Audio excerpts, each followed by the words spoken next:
नमस्कार मित्रांनो. समर्पण समर्पण याचाही अर्थ खूप समजून घेण्यासारखा आहे.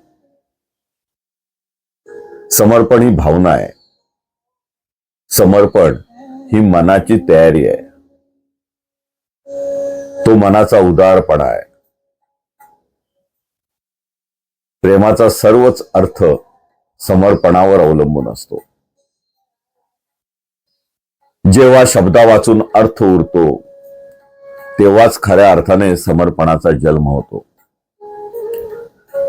नदी जशी सागराकडे धाव घेते, स्वतःचे अस्तित्व विसरून त्यातच विरून जाते, समर्पण म्हणजे केवळ त्याग नव्हे, स्वतःला हरवून विश्वासाने जगणे म्हणजे समर्पण.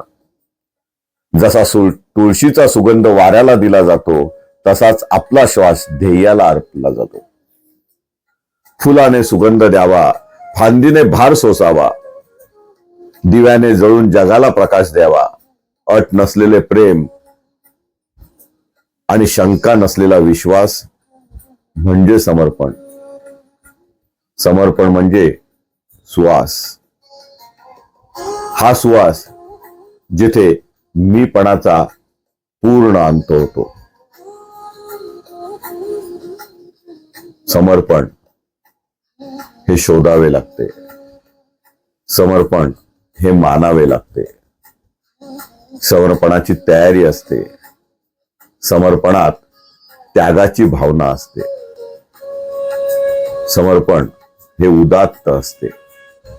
समर्पण हे दाखवण्याची गोष्ट नसते. धन्यवाद.